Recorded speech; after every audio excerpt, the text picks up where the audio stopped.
Hello à tous et bienvenue dans ce cours. C'est probablement la partie la plus importante de Bootstrap. On va parler de grid system, système de grilles. J'arrête pas de vous dire Bootstrap c'est génial, ça sait s'adapter si on est sur smartphone, tablette, etc. etc. Mais déjà j'aimerais attirer votre attention comment Bootstrap c'est le fait qu'on soit sur smartphone, tablette, desktop, etc. etc. En gros, Bootstrap il va se reposer, si vous voulez, sur la largeur du viewport. Viewport, on a dit, c'est la partie visible de notre page web. Donc, si vous voulez, la largeur ici de notre navigateur. Ok? Je vais vous montrer quelque chose. Si je fais Inspect et que maintenant je change la taille de mon navigateur, vous voyez ici qu'il y a un petit rectangle qui apparaît quand je bouge, quand je change la taille du navigateur. Ok? C'est sa taille, la taille du viewport. Vous voyez, 1163 pixels sur 651 pixels. Et bien ça, c'est la taille de notre viewport. Et voilà comment je le change.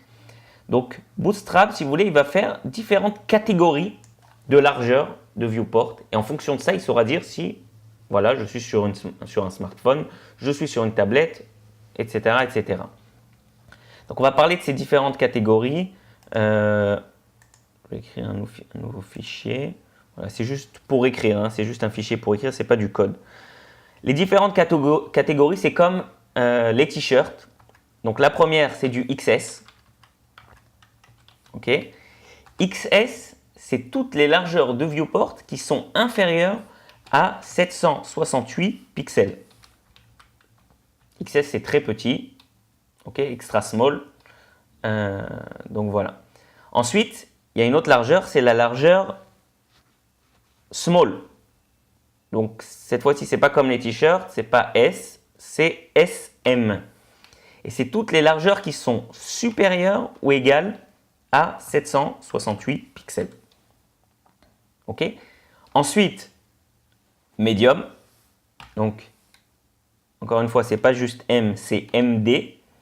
Et cette fois-ci, c'est toutes les largeurs qui sont supérieures ou égales à 992 pixels.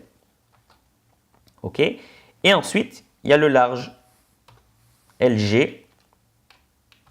Et cette fois-ci, c'est toutes les largeurs supérieures ou égales à 1200 pixels. Ok, donc on a 4 catégories de largeur. En général, il faut savoir que XS, ça sera la largeur des phones. Ok, quand je dis phone, c'est phone et smartphone et tout ça. SM, ça sera la largeur des tablettes. Ok. MD, ça sera la largeur des desktops, mais les desktops plus ou moins relativement petits. Et les desktops les plus larges, on va les appeler large desktop. Quand je dis desktop, ça veut dire les ordinateurs de bureau, c'est-à-dire quand vous avez un écran ou que ce soit un ordinateur portable. Large desktop. Ok. Donc ça, c'est nos 4 catégories de taille d'écran. Ok. Maintenant, une fois qu'on sait différencier, voilà, je suis sur une tablette, voilà, je suis sur un smartphone. Comment Bootstrap va donner des tailles différentes à nos éléments dans une page? Ok, donc on va voir ça. Je vais laisser cette page ouverte là. On va revenir sur notre exemple. Diminuer un petit peu la taille d'écriture. Si on va remettre container normal. Ok, j'aimerais juste revenir sur la différence parce que je crois que dans le cours précédent, ce n'était pas assez clair entre container et container fluide. Vous savez quoi, je vais revenir sur mon document. Je vous avais dit que là, par exemple, on a mis container fluide. Vous voyez, et que maintenant, là, mon viewport, il est de 940 pixels à peu près. Et bien, ma div container fluide prend toute la largeur. Tandis que si je l'avais mis juste container,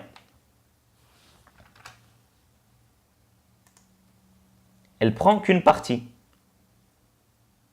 Ok. Comment cette taille de container est décidée, si vous voulez, elle est aussi différente, la taille du container, en fonction de ces catégories.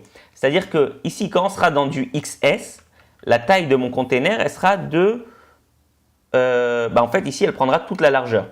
vous allez voir que même si je suis en container et que mon viewport, sa largeur, elle est inférieure, attention, à 768 pixels, attention, on y arrive bientôt. Voilà, bah mon rouge, il a pris toute la largeur de mon navigateur. Okay, il ne fait pas moins dès que je passe en dessous de 768 pixels. Ok, donc on va dire all.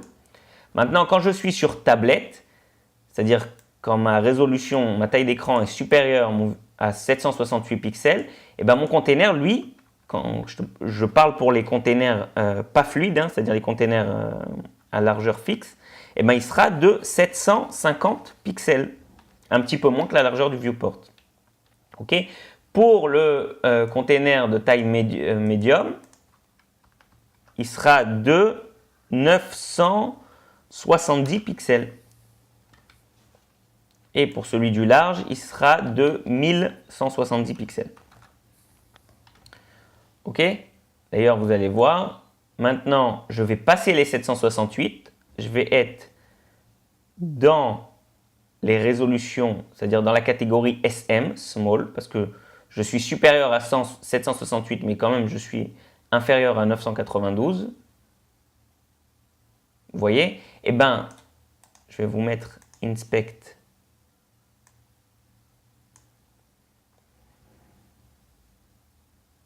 Juste pour vous montrer. Voilà, là, je suis sur ma div du container. Si on vient et on calcule sa taille, bon, elle inclut aussi le padding, hein, c'est-à-dire qu'ici, vous voyez 720 et 15 à gauche et 15 à droite, ce qui fait 750, le 750 dont on a parlé là. Ok?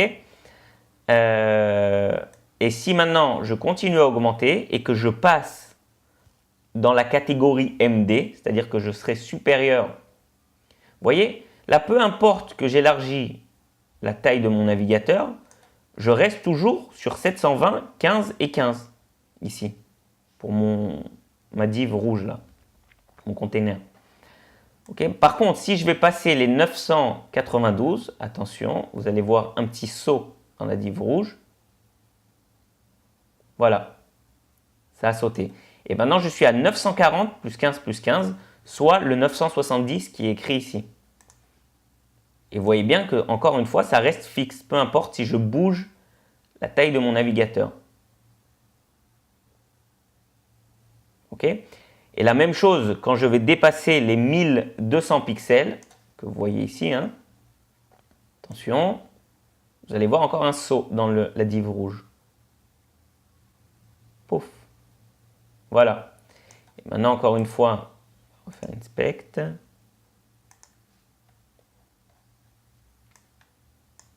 Elle est de 1140 plus 15, c'est-à-dire 1170 pixels. C'est ce qu'on a écrit ici. Ok, donc ça, c'était juste pour revenir sur la différence entre container et container fluide. Quand je disais que container, il prenait une partie fixe, mais cette partie fixe, elle dépend quand même de la catégorie de taille d'écran dans laquelle je me trouve. Ok, donc ça sera toujours de taille fixe. Mais si je suis dans SM, ça sera 750 pixels. Si je suis dans MD, ça sera 970 pixels. Si je suis dans LG, ça sera 1170 pixels. Et si je suis dans XS, bah, ça sera quand même toute la largeur. C'est-à-dire qu'il n'y aura pas de différence entre container et container fluide.